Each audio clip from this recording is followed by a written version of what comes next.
Orlando, what it do? What's up? What's up? What's up? What's up? How art thou? Man, I won't complain. How are I'm you? good. I'm good. I'm real good.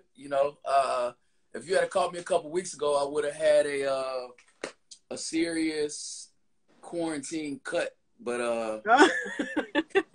it was all the way here. But Listen, I I should have mean, caught you then, so then we could have been talking the real. You know what I'm saying? no. I cut it. I cut it. Yeah, I cut it. Well, I'm super, super glad you decided to join me. So many people have been like, Ebony, what is it? What are you doing? Why are you doing this? And, my whole reason for having these conversations with kings such as yourself, I call you a king for a reason, is because right now we live in a society where our males, kings, do not have an opportunity to voice themselves or be on a platform where they get to speak their minds so that people Right. can see that they are just as intelligent, that they have just as much knowledge, that they have something to contribute to society, just like every other man. That is in the world. So I'm super glad to have you with me. I want you to introduce yourself. tell people, who you are, what you do, and then most importantly, tell them why you do it. Because why we do stuff is the most important. So who you are, what you do, and why you do it. Well, who am I? You said, who am I? What you what do, I do and why I do it. Well, and why you do it. I'm Orlando and Tommy's only child from Detroit, Michigan. Detroit, stand up. Yeah, what up, though? A proud graduate of Alabama State University, a proud HBCU alum. I am a man of a God-fearing man, and I'm a go-getter. Yes, you are. What do I do? So I'm a sports agent.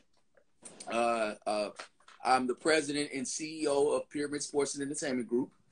I am a certified MLB agent, which is baseball for people that don't know the acronym.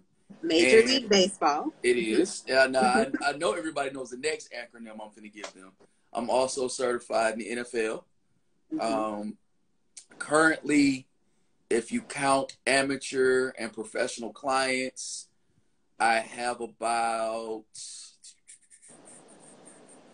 15, 16 clients. Okay.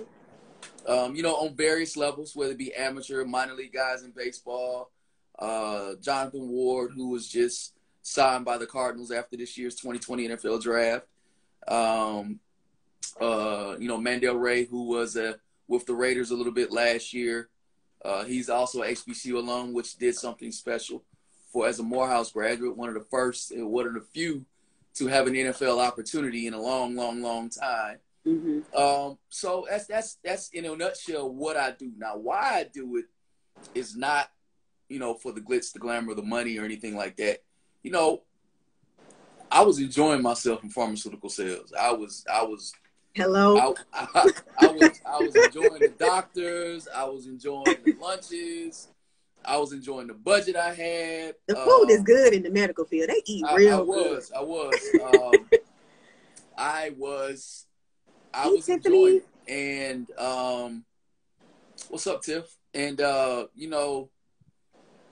I felt there was something missing. When I look at kind of the things that I love the most, next to God and family, is the art of sales and sports. And then also you combine that with, I just felt it needed to be another opportunity for more people that cared for the athlete off the field, and just educating, because there's a lot of misconceptions, in my opinion.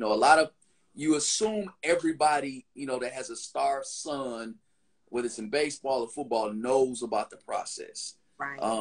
They don't, and sometimes that can allow you to not fully get all the answers that are deserved.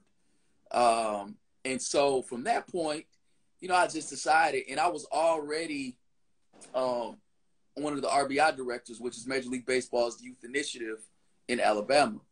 And then from that point, I just resigned from pharma, and I just said, you know what, this is what I'm doing. And I was just telling somebody this the other day, starting your own it's always going to be a different road.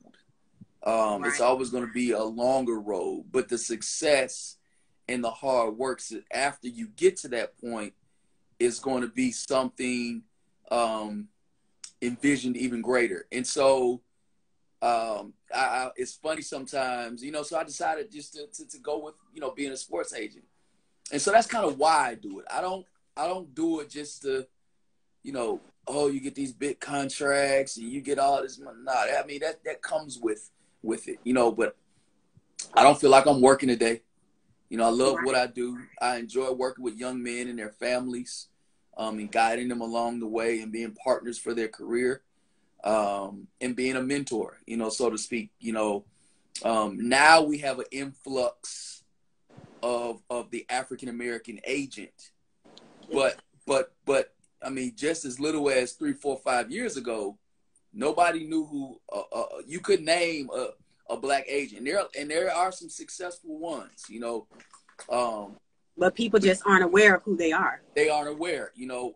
One of my mentors, Lonnie Murray, is been doing it on the baseball side for a extremely long time and extremely successful at what she does, and you sometimes don't know the impact you have when a young child can see somebody that looks like them doing something that they thought they couldn't do, right? So, you know, it's just good to have representation and a voice in addition to the other successful black sports agents in all sports. But you know, I'm in this thing to kind of shake something up a little bit. And we all need to be shaking stuff up. Ain't nothing wrong with that. But you said something that I want to go back to that's, you know, significantly important. One, the fact that representation matters. You know, my husband works in higher education. And, you know, one of the things we're always saying, and, you know, when he tells students that he mentors, is that it's important to find somebody that looks like you doing what you desire to do, you know, so that you can see people who've, you know, maybe come from where you come from or maybe not, but they look like you and they can tell you how to get where it is you desire to be.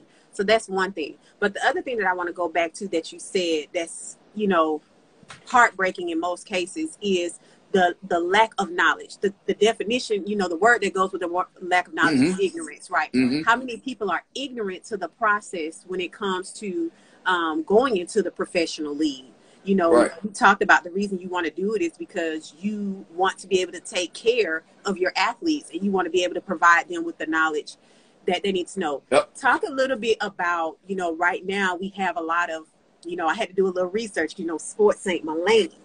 But my husband is a walking sports history book. So, I got you. You know, he and I had a conversation, you know, about the fact that there's a lot of young athletes now, you know, who are, because of everything that's happening in society currently, who are deciding to make a transition instead of going to a PWI, you know, they're going to, you know, considering the HBCU, you know. So let's talk about it. You know, let's go right in your face. You know, I'm gonna tell you something. That's an interesting topic. When Mikey Williams, for those who don't know, Mikey Williams is the number one player in the 2023 high school class, and for unlike baseball and football, you know if that's a good question, Jenny. We're going to get to you, Jenny. Don't distract him while he's talking. We need him to stay focused. Am I making an effort? So as an agent, I can't publicly recruit. But that's a whole nother subject. We can address that. Orlando, I didn't know that. We're going to talk about that in a second then. Yeah, so it's I can't publicly, I can touch on this real quick.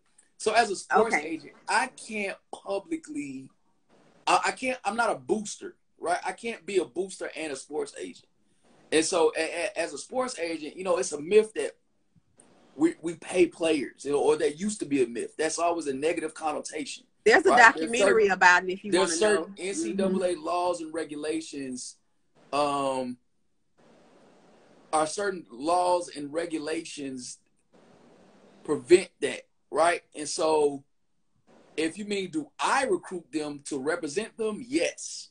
Do I recruit them as a high school amateur athlete? I can't physically, unless it's somebody that calls me for advice and says, hey, what do you think about this school or that school? I'm not trying to play both sides, Jenny. Hush. I'm telling you the fact. You know Jenny, she gonna think. Yeah, I know. Yeah. I just talked to Jenny about 45 minutes ago. I know. So, I can't, unless it's a situation where somebody says, hey, what do you think about going to this school versus that school? I'm going to give you the pros and I'm going to give you the cons. Right. But back to the original topic, and I'm glad Jenny brought those touch points up. But when Mikey Williams, who's the number one in basketball, like we said, basketball, when you're 9 years old, if the kid can play. You don't have to be a certain size immediately. Right. The kid can dribble. Very young. You can go. It's not like football where you got to see if he's going to develop into a muscle-bound man. Or baseball, you're going to see if he can, as the fastball comes 95 miles an hour, can he hit that? You're not going to necessarily know that. So Mikey says, I'm considering the HBCU. So what people don't know about Mikey is his mom went to Hampton. Mm-hmm. All right, that's number one. The funny part is when he announced that, I was on 3 different phone calls that week. 3 separate phone calls with opinions and jargon about getting the black athlete to an HBCU. The reason I was asked because I have a unique perspective. I am an HBCU former student athlete. Yes, you are. I played baseball at Alabama State. Yes, you did. But I also am an agent, and I see the other side of what's needed to get to the next level. Right. And I'll say this, going to HBCU was the best decision in my life. I thank God every day that I went to one. But I was just like any other kid. I played baseball, so I knew I wanted to go south. My mom's from Alabama, and my top 3 schools coming out was Florida State, Miami, and LSU. That's where I wanted to go initially. Okay. That's exactly where I wanted to go. You had a list already ready. I mean, if you played baseball, you knew where you wanted to go. Those were the schools in the 90s, and I graduated in 2000. So that's where I wanted to go. Now, I'm a diehard Michigan fan. If they had said, come on, I probably would have went. But fast forward, it was thrust upon me to say, hey, why don't you go look at an HBCU? It's still Division 1A. It's the same division as Alabama. It's the same division as Auburn. It's the same division as Florida State or LSU. Boom. All right. With my mother being a Tuskegee graduate. Okay, yeah. All right, let's do it. And I'm glad I did. The problem that we have at the HBCU level is that this is not before desegregation, where the best of the best had to go to Grambling, Southern, FAM, Jackson State, Alabama State, the powerhouses in sports back then. The problem is you have to prove to this next generation that I can get to the league from the HBCU. Now I'm gonna pause you right there. Wait. Let me finish my statement. No, I'm agreeing with you though. I'm agreeing. But yes, we just saw Titus from our alma mater go first round, right? Yes. We saw Darius Leonard from a year before that go to the Colts second round. Tariq Cohen, North Carolina A&T third round. I can spit them all off to you. Jack, but rest in peace, Jack. Jack went second round. He sure did.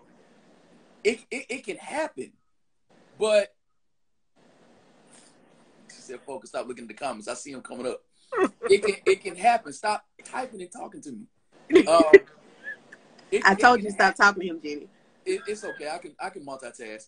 It can happen, but the biggest proponent now is resources. So here's cut and dry what the PWIs have that we don't.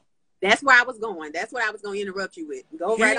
Here's cut and dry what they have that we don't. All right. They got the funding. We don't. They have the funding. They have the resources. Mm-hmm. They have all the extra amenities that make the bells and whistles say, I want to go there. Now, here's what can circumvent that. The bigger the star, the money's gonna come to the HBCU. So Mikey Williams says, I'm going, and I'm not, and I'm taking the number 3 and number 4 player with me, preferably to Alabama State. I can be biased, no problem, unless he goes to Hampton where his mother went. Preferably to Alabama State. Then now it only takes 2 people to win on a basketball team. Hello. Two stars. Hello. Come on, Orlando. You preaching. Stars. If you take 3, no, actually, I'll take it back. It take 1 star, true transcendent star to win in basketball. That can lead, as long as he can lead. As long as you got a good team around him, you can win. Yeah. If Mikey Williams, this is hypothetically speaking, if Mikey Williams, the number 1 overall player, goes to Alabama State, or for the sake of argument, North Carolina Central, because Moten is a good coach, I'm not going to hate. He has the top HBCU basketball program.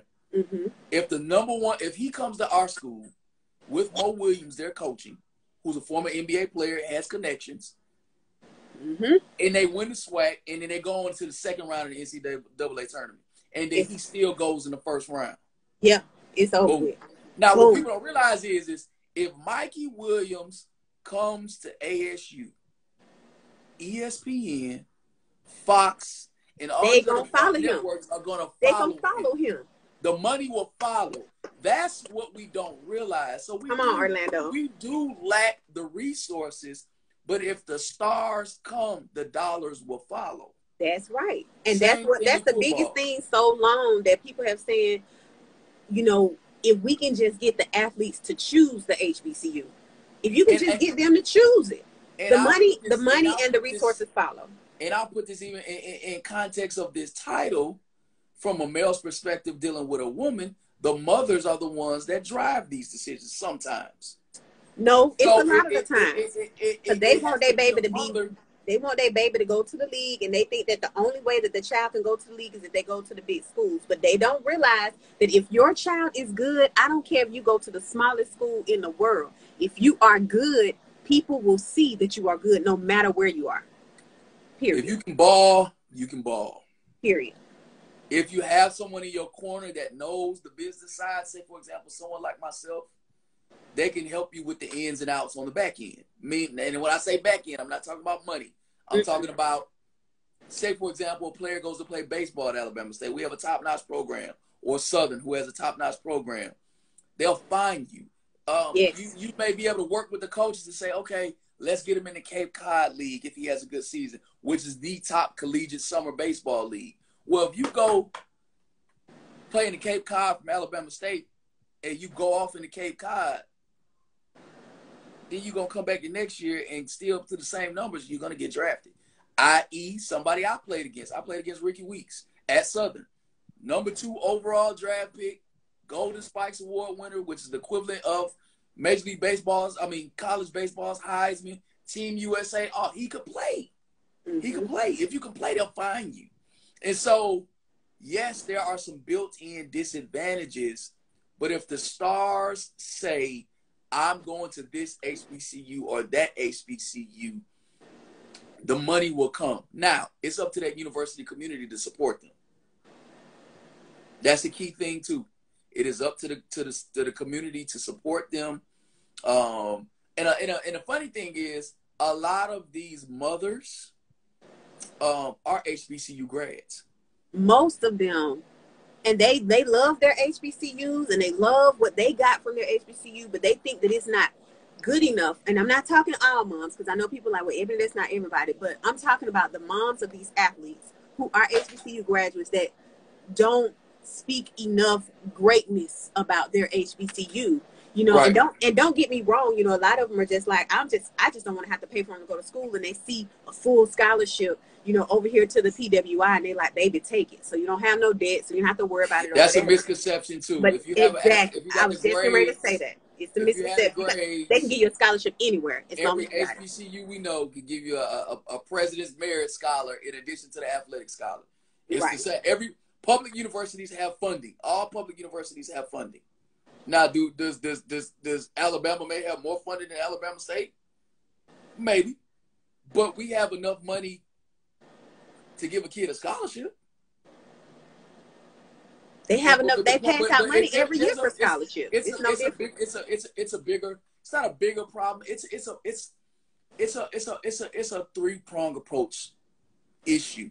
You have lack of funding. You have athletes who don't give back to their athletic program, which is something that we're trying to work on and create endowments for these types of situations, right? That's good. Because see, think about it. Most HBCU athletes don't go pro. Most of them graduate, Right. and most of them have successful jobs. Right. So think of all of them gave back and created an endowment. Now we could go out and get those top high end recruits when you're going against an SEC school. You're going against a Kentucky or a Vanderbilt or a Troy or a UAB for that matter. Right. It's respectively speaking for our alma mater. It's a lot of it comes down to money and resources.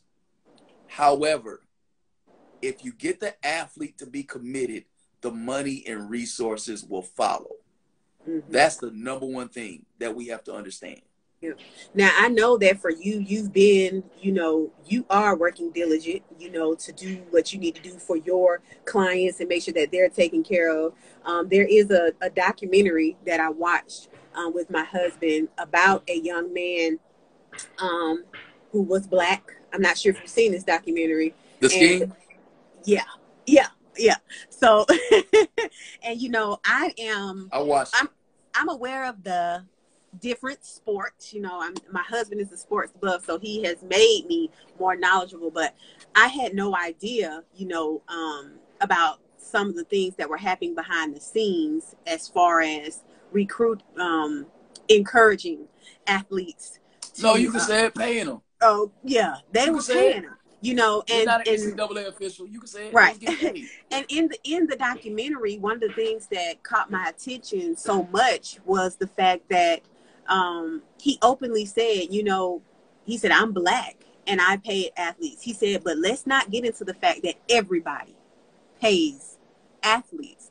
So what's your perspective on the treatment of the Black agent in the agent world? I don't know what to call it, but what is your perspective on how the Black agent is treated in your particular industry? I think the bigger your client is, it's a client-driven business, right? Initially, you have to earn respect, like in all industries. But I think the bigger your client is, the more work you've put in, the better it is for you. So, every industry has its racial bias, it's veteran rookie bias that's unracial. It just depends on the work you put in and respect you garner. So far, everybody I've met has been great to me. In my 3+ nearly 4 years of being in this business, I've made some great friends that are on the other side that I need. I've also made good connections and colleagues with other agents. So I think it's a unique opportunity. But it's not. And you got to keep this in mind too. There are a lot of Black agents, but I guess it's starting to become super mainstream now. You look at people like Nicole Lynn or David Muguleta or in baseball the Reynolds, or like I said, my mentor Lonnie Murray. It's a lot of high end Black agents. And in basketball, you got Clutch. That when you have Clutch Sports and what they're doing, and in basketball, I mean, he is the Black agent. I don't know why I'm forgetting. And I can't help you. I don't know why I'm forgetting his name. It ain't hard. Let me find his name real quick. It's okay. But one of the things that you talked about that's so important, and Tiffany mentioned it as well, is, fostering a culture of giving back. One of the things that we have seen, and one of the things that, again, my husband and I talk about, is the fact that, Doctors breed doctors, teachers breed teachers, lawyers breed lawyers. So if your parent works in a certain field, then a lot of times you go into that field. When it comes to sports, you find that a lot of athletes are playing sports that someone in their family or someone they're connected to has played. Mm-hmm. How often is it that you're finding that they've had the opportunity to be groomed? You know, I can speak to what I've seen with, white athletes as far as multiple family members being within one sport. But in the Black community, how often do you see it where I know they have a lot of, athletes who've created camps and things like that where they mentor people. But talk a little bit about how athletes are cultivated over time by former athletes or family members who were in the industry as well. That's a good question. That's intriguing because you have some athletes, as we as the African American athlete like to say sometimes that we're the most athletic of the athletes that are out there, but it's varied. You got some young men who have never played the game, and they're just a God-given athlete. Right. And then you have other athletes who had a dad or an uncle or RBI coach or a Little League coach or Optimist or Pop Warner coach who just groomed them to be good early on, and then they went with it. They end up getting with a good middle school program. They end up getting with a good high school program. Whether you're in, Atlanta at a Mays or a Doug or a Westlake, or you in Montgomery at Carver or Lee, or now I'm here in Miami experiencing this culture in Central or Northwestern, and you're at those programs where they breed athletes. Right. And so you find guys, some are really raw and underdeveloped. Part of that goes back to the word of resources. Sometimes the African-American athlete doesn't have the money to play travel ball. Right. Or they don't have the wherewithal to go to a 7-on-7 camp to get better. So their development process sometimes is a little later on in the game, right? Yeah. And so you have to look at where they're at in their career. But how can you, if you're a coach, how can you help them? Like if you have knowledge, how can you help them? Right. Right? But it's a 50-50. Sometimes you get kids that are developed, sometimes they're not. But they may have the God-given talent to make it to the next level. So you, as an agent or as an advisor in the baseball's case, how can you help propel that to the next level? Right. And one of the things that I think about, is obviously I don't know these statistics, and I'm sure you may know some of them when I start talking about it. So many people. By the way, Rich Paul is the bronze agent. Okay. Rich Paul. I wouldn't know. There y'all go. So many people think at a young age that they are going to the league. That idea of, if I play Little League and I make my way all the way up, someone told me once before that the amount of children that go, or amount of adults at that point, because they're an adult, that go into the league is so significantly small, and people don't think about it. Do you know any of the stats surrounding, the amount of people that actually make it into the league? I know it's a small number, but I don't know the stats or anything. So let's start off. Excuse me. Let's start off in high school. Right? Okay. So from high school, only 2% make it to college on a scholarship. So think about all my teammates and stuff that you knew that you went to school with when we were in school. Mm-hmm. We were of that 2%. Right. Wow. From that 2%, from that group, now you bucket us into all Division I athletes, Division 1A athletes. Less than 2% make it to professional. So, wow. and football has it's a genius, but it's also, created this mystique because football, because 47% of the NFL is undrafted. Wow. So what that means is you get a guy that's at Alabama State who no scout has seen, who's had no He'll feedback. walk on. He'll walk on. But he coming up on his senior year, he do good. He may be all swag. He got the size, and you know, he and he feels like, oh, I'm gonna make it to the league. No, you're not. Mm. But that's because now part of that is hope, part of that is determination, and some of those guys do make it. But there has to be a realistic objective to understand when your time is up and when you should keep going. Right. Right? And I try to educate as much as I can, and it's not a deterrent. It's not me being negative, but it's a fact. It's a reason that the statistic is less than 2%. It's a reason. They just didn't make this up. Right. It's a specific. I can think about all the guys I played high school ball with, and these were guys that I'm talking about. We were all world, all city, the best kids in Detroit. I mean, we were going to suburbs and beating other teams. We were all black team. We were going to beat everybody from 12 years old to 18.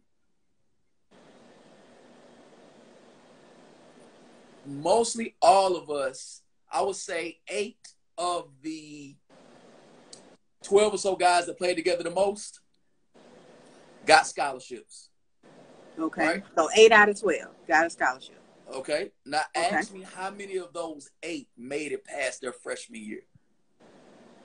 I'm going to say 2. Me. Oh. Just 1. One That's out it. of the 8. That's it. Wow. So what do you think is happening when what do you think is happening during that freshman year? Are people just losing their athleticism? Are they distracted by the No, it's just you got to what's remember. happening? It's just you have to remember one thing. You know, college takes a toll on a lot of people, right? Guys are away from home for the first time. You know, you have access to women. You have access to do what you want. You it's a lot of stuff. You know, you may not want to practice like you want to. You may think it's just like you was back home in high school. Yeah. No, and the way college athletes practice is not the way you may not have the grades. You may not play as much as you wanted to play. And you may realize this ain't for me anymore. I'm done. It's just natural attrition. And that's very true. I have a cousin. She played basketball, and she played basketball all her life. And when I say all her life, like I remember going to her games when we were younger. And when she got to college, she got a college scholarship. And after her freshman year, she was like, I don't want to do this anymore. And I was like, what? Why don't you want to do it? She was like, it's not fun. She said, you know, they practice so much and they practice so often. I don't get a chance to do anything else. She's like, in high school, you know, I went to practice and I still was able to hang out with my friends and do what I wanted to do, this, that, and the other. And she literally stopped playing basketball. She said they were just doing, it was too much. It consumed too much of her time because exactly, Jenny, she didn't realize that basketball was a job and she didn't want to be a professional basketball player. She just enjoyed playing basketball. And I think that's important for a lot of athletes to identify. And then you get some people who just love college, especially at the HBCU level. I mean, college. You were. We had a good time at Alabama State University. Listen, you were a all-world player. And you got to think this too. You were the best where you came from. Now you're about to be on a team where everybody else was the best where they came from. Right. Everybody was the best. And the next thing you know is like, you know what? Man, I like school. Like, I like the yard, hitting the roads on Tuesday. You know, or Thursday, or hitting set Fridays if you have family, or if you in the AUC, or you're in Howard, or going to Bayou Classic, but you got a fall baseball practice. Like, you know what? I'm straight. Nah, don't worry about it. I'm good. I want to go to Birmingham with my friends. You know, I want to go to Magic City Classic, not be in Magic City Classic. Exactly. And so you get every sport has natural attrition. every sport has natural attrition. And that's just, yeah. Jenny, hush. He avoided You know that what? third Thursday. He avoided that third Thursday. I'm not gonna lie. I hit a couple third Thursdays up. They was jumping. They I'm was an jumping. I'm an equal Opportunity. equal opportunity. So if it was jumping, it was jumping. And this is before I was an alpha. I hit a couple of them up, but I mean, you know, folks knew where I stood. They did. So it was all good. I ain't gonna knock a good party. Listen, I was there on Tuesdays and Thursdays. Hello. Yeah, you was in there. I was in there. You was in there. So, so it's a conservative effort. It's just natural attrition. It's just like these guys at Bama and Auburn. Bama, Auburn, Miami, Michigan, wherever. You think, oh, they go to Bama, they go into the league. Right. You know what I mean? And they don't. Half the team don't go to the league. Half the team. Now you make it an extra look because you at Bama and your teammate is a first round draft pick. But you ain't going to the league at all. Just because you go to a big school does not necessarily mean you're going to the league. Exactly. And that's the part that I think is important to discuss with the younger athletes. I think that's where the mentorship really comes in, from athletes who have made it, or athletes who played and are now coaching or whatever, because a lot of them I know go into coaching. I think it's important to, nurture those younger athletes, but also tell them the truth. You know, I think they tell them, oh, you going to the league. And that's not a true statement because, like you said, 2%. You know, majority of those children who are playing in AAU or those local community league games, they're not going to the league.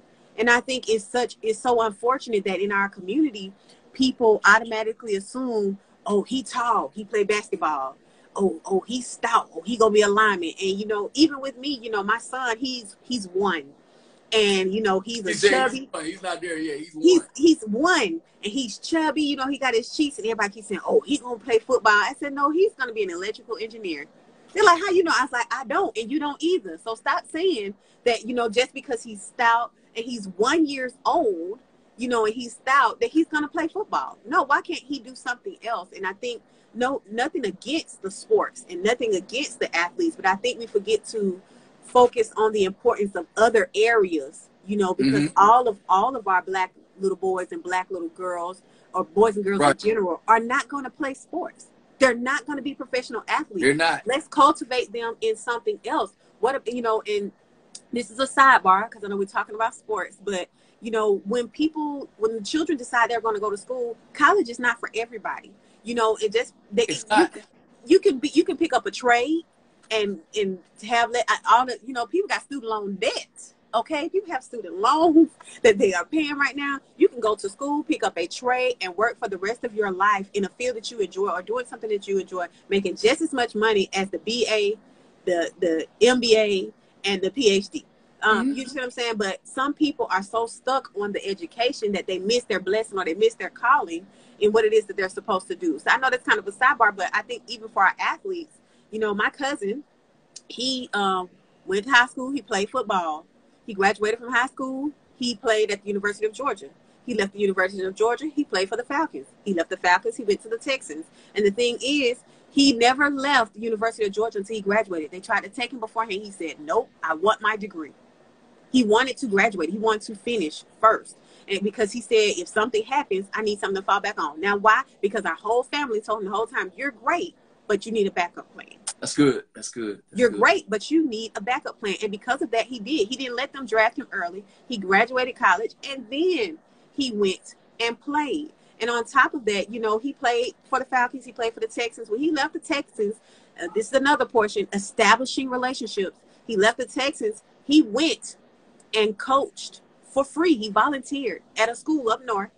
And then the Texans was like, oh, wait, hold up. That was you up there with them? They brought him on. Now he works for the NFL. You see what I'm saying? Like, I got a quick question. Yes. When were you going to tell me this? You don't think that'll be an asset to have? An ally? We'll talk offline. Yeah. We'll talk offline. I'll definitely share. Okay, thanks. I'm sure I have plenty of those. Just, it'll No, be all no, right. no, no, no, no. But I think it's important for people to realize, that one, go to college, be an athlete, that's great, but have a backup plan. Yes, And yes. two, don't, for the people around the athlete, the mom, the father, auntie, cousin, uncle, whomever, tell them the importance of, doing something else or having a backup plan. Don't feed to them, oh, you're an athlete, you're a basketball player, you're a football player, whatever. That's all you're going to do. No, that's not all that's not all you are, is an athlete. There's something else that is added to you. Okay, go ahead, Orlando. I'm sorry. No, I think that's appropriate. When sports matters to us as a world, as a culture, no matter what Right. ethnicity you are, what race you are. Right. We all love sports. And I think if you hold on to that dream of sports, it fuels you, right? I know people who got their degree simply because they wanted to make it to the league. And they knew the only way they could play was to be eligible. And then you wind up your fourth year, like, oh, snap, I'm finna graduate. I didn't even realize that. So it has its good benefits as well if there's opportunities where you realize what your path is, right? Mm-hmm. I always think you should go into it knowing that what you want to do after sports. When you have that proper backup plan in place, it makes it a little bit, it's not hard, it's not easy, but it makes it a little bit easier for you to say, okay, that's it, right? I have this to do now. Mm-hmm. I got something to fall back on. Exactly. It makes it a little bit easier for you. And I think that if you look back at, another thing that incorporating the HBCU aspect versus the big PWI is one thing that they do well for their athletes. Now, I know we do well with our regular alumni networks and networking. If you have a certain name on your degree and you play sports there, oh, yeah. you get a job. Oh, yeah. You get a job. Oh, yeah. We have to do better if we want our athletes to go to HBCUs. Again, when the players come, the money and the resources will follow, right? Mm-hmm. But I think we have to do a better job of fully understanding what is it we're actually going against. Right? We're not just going against, oh, they just want to go to a PWI just to go to a PWI. Right? It's more so what comes with that PWI, right? And again, these are good schools. This is not me saying that these are not schools worthy to be attended, but in the context of this conversation, in the context of the HBCU versus the PWI, I think it's on the parents. It's on the a kid will go where his mother wants him to go 9 times out of 10, and especially these mothers that are graduates of HBCUs, mm-hmm. and fathers too. But in the context of where we are now, these mothers are it's almost like,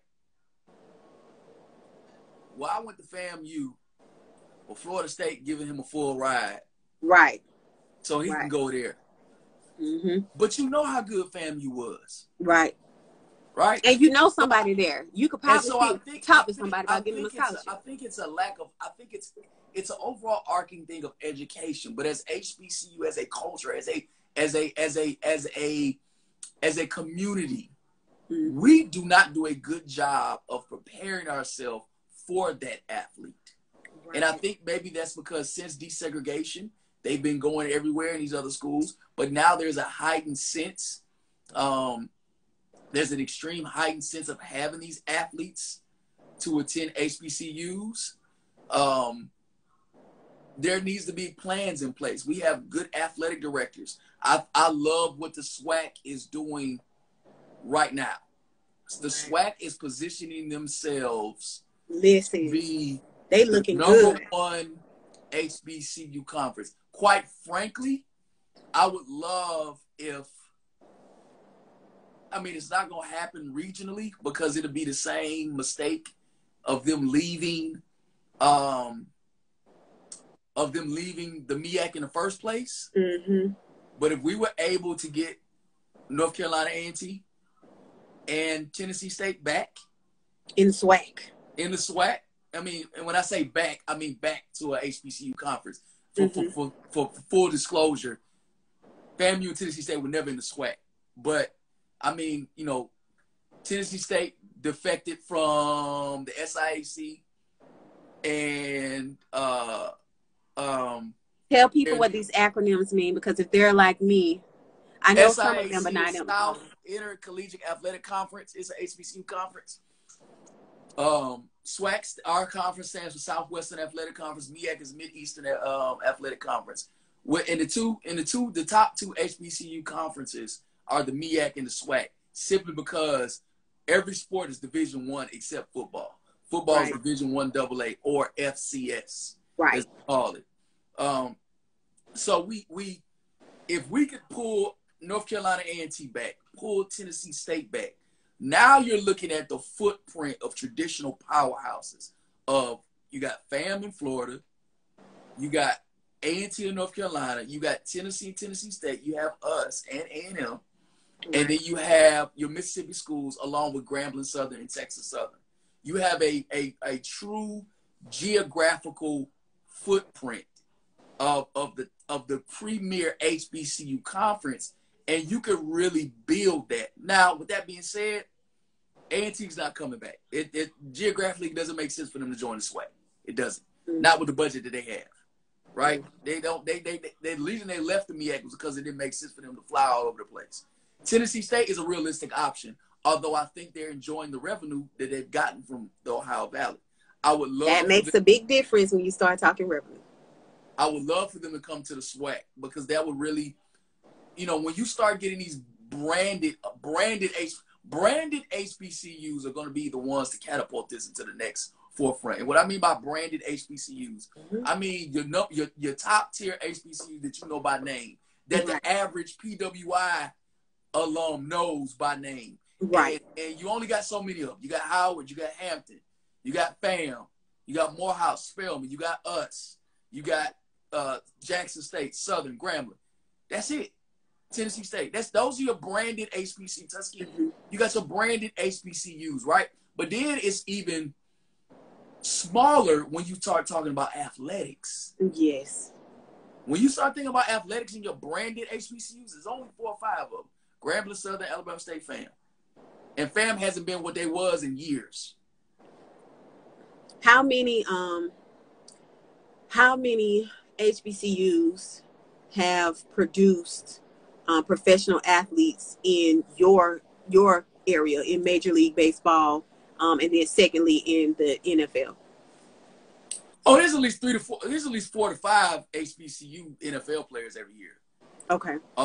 There's at least, but maybe not first or second draft picks, but they are, like you said, some of them are still recruiting. Well, our very own Titus Howard, Alabama State alum, broke that mold last year. Yeah. When he went in the first round. The offensive tackle from South Carolina State, Alex Taylor, I believe is his name, went in the third or fourth round this year. So HBCU football has the best advantage to take over. Okay. The easiest advantage, I should say. Basketball and football has the number one way to seamlessly get an influx of these high-end top guys. Because in basketball, they judge you on different things. If you can hoop, you can hoop. Right. Like, if you can ball, you can ball. If you're a one and done, you're a one and done. Who cares what school you're going to? You're going to be a one and done anyway. You're going to be a one and done anyway. That Lord. 1 year, if you are all, think about this. I want people to think about this. And Mike talking about Mikey Williams, the number one player in the 2023 class, and said this, and he was true. And people don't realize this. If you are a one and done, think about this, Eb. I'm going to college as a one and done. I have a label as one and done already. What is that 1 year going to do to me? If that's my label already, right? It's going to do nothing. Right.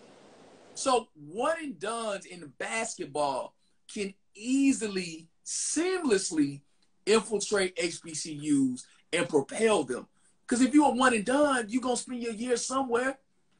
You might as well spend it at and done, if you have a great athletic HBCU. director, listen, if you have a great athletic director, like we do, oh yes, they'll make sure they schedule the big dogs. Your basketball coach will schedule a few big dogs, right? So you can showcase your game against the big dogs, right?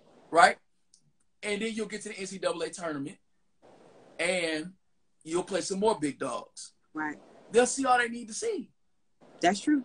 Now, football is already being done on a yearly basis. It's not as done as that of a high level, because a lot of your HBCU talent is started. The HBCU talent that was in school when we were in school, late 90s, early 2000s, is starting to go to the mid-major, which is your Troys, your UABs, your La Techs, your Kennesaw State, your Georgia State, those schools. Any school in the MAC, which is like a Akron, a Central Michigan, schools like that, they're starting to go there. Well, and so now the middle class schools, they're not. They're called mid majors. They're called mid majors. Or they're going to schools like Jacksonville State, which is a 1AA like us, but it's a PWI. Okay. And so you look at that perspective, and if you could pull that talent back, just that talent alone will make HBCU football that much better. Now, instead of Isaiah Crowell going to Georgia first and then coming to us, he's coming to us right off the bat, right? You have those guys that are coming immediately to the HBCU. See, listen, all kids need to know is that scouts will show up. And they just want to know they're going to be seen. And here's the biggest perspective. If you that guy, they're going to come see you. No matter where you are. Orlando, this has been real good. We only have 5 minutes left before Instagram cuts us off. So before we go, because we need to premium IG. You know how we used to do. We could do that for hours. Right. Tell IG we need a premium IG or something. We need premium status. So we only have 5 minutes left. So I want to ask you the one question that I have asked every king that has sat in your seats. When I say by that, it's on the other side of my screen. Is tell me a little bit about a woman or women who have had an effect on you as a man and where you are right now today. You have 4 minutes to tell me. All right. So 2 women, one my mother, next my wife. My mom was the one that drove me to make sure that I had everything to fuel that baseball. My mom was a heck of a softball player growing up in Birmingham, and my dad taught me how to play, and my dad was the coach, but my mom was the backbone. And if it wasn't for her, I wouldn't have even known about an HBCU. My mother was a Tuskegee graduate, class of 72, School of Nursing. Come on. I know it. I'm telling you, I know it.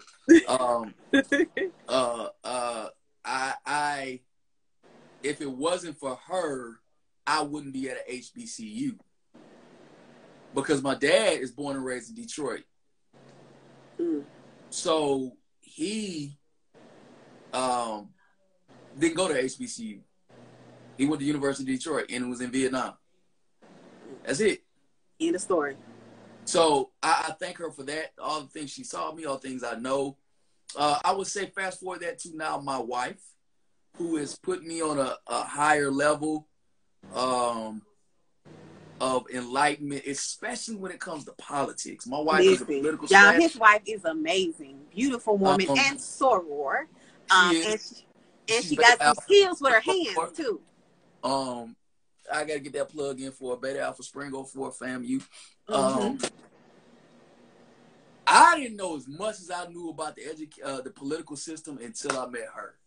And she's just made me an overall smarter human being, a better man in terms of just overall, just being a better man overall. And I would think that, those two, you know, especially with the limited time I got, that those two are you know, yin and yang for me and my stratosphere of matriculation. Yeah.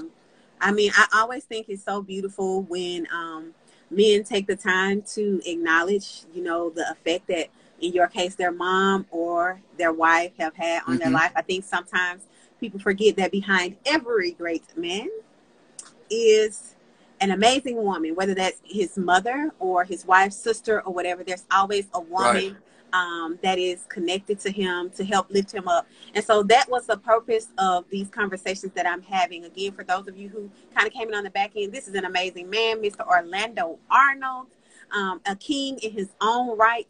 This conversation we have had and the conversations that I'm having is all about giving our kings an opportunity to speak and have a platform to share who they are, to share their knowledge, to share that they are just as important and they have something worth hearing in this world. I am super, super glad that you took some time out to spend with me today, Mr. Arnold. And Hey, I am anytime. so glad. Listen, for those that don't know, I had 2 stylists in college. One is on this thread, Miss Tiffany Cannon, and when she graduated, this young lady right here I'm talking to was my stylist. Man, listen, we used to go shopping all the time. Listen, I would say, hey, we got a first fan party, we got whatever, let's go. So Ebony's been a near dear friend for a very long time. So I'm greatly proud, and anytime I'll be here, whatever you need. So well, you guys, I thank you so much. Look, he's giving me a countdown. I know you can't see it, but he's counting me down. So listen, you guys, thank you so much for tuning in. This is I Am Woman, the conversation. Let's talk. I'll see y'all on Thursday at 7 p.m. with my second guest. You guys have a great week, and thank you so much, Orlando. Thank you so much. Thank you for having me. All right.